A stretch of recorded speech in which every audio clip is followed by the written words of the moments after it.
एक बार एक बूढ़ी माँ को उसके बेटे ने एक वृद्धाश्रम में ले जाकर छोड़ा।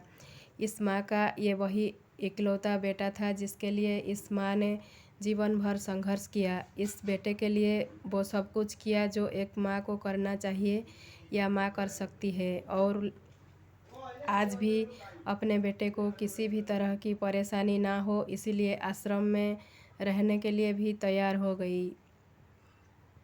वृद्धाश्रम में रह रही माँ हमेशा अपने बेटे को याद करती, मगर बेटा केवल साल में एक बार उसको मिलने जाता या फिर फ़ोन पर बात कर लेता।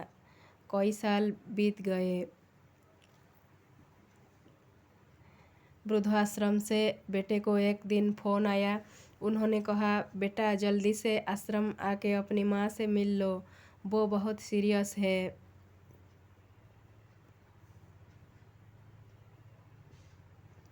बेटा जब अपनी बीमार माँ के पास पहुँचा तब वह अपनी आखिरी सांसें गिन रही थी।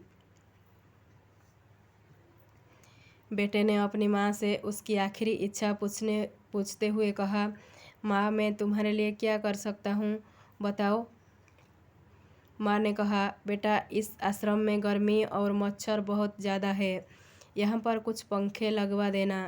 फ्रिज ना होने की वजह से यहाँ पर हम बूढ़ों को कई बार भूखे पेट ही सोना पड़ता है, क्योंकि किसी ने दिया हुआ खाना खराब होने से नहीं बचा पाते। तो इस आश्रम के लिए एक दो फ्रिज भी खरीद कर दे देना।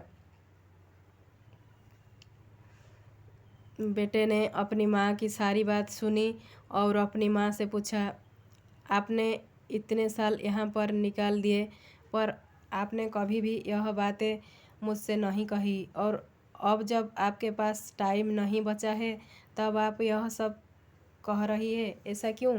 माँ ने बेटे को जवाब देते हुए कहा, बेटा मैंने गर्मी, भूख और पीड़ा सहन कर ली, लेकिन मुझे पता है जब तेरे बच्चे तुझे यहाँ पर छोड़कर जाएंगे तब तू यह सब सहन नहीं कर पाएगा। इसलिए तेरी सुविधा के लिए मैं तुझे यह सब लगाने के लिए कह रही हूँ। दोस्तों, माँ की ये आखिरी लाइन किसी भी बेटा या बेटी की आंखें खोलने के लिए सक्षम है। इतिहास हमेशा अपने आप को दोहराता है। अगर आप चाहते हैं कि आपके साथ अच्छा व्यवहार हो तो आपको भी दूसरों के साथ वैसा ही व्यवहार करना पड़ेगा। अगर आपको ये स्टोरी पसंद आई तो वीडियो को लाइक, शेयर एंड सब्सक्राइब ज़रूर कर देना।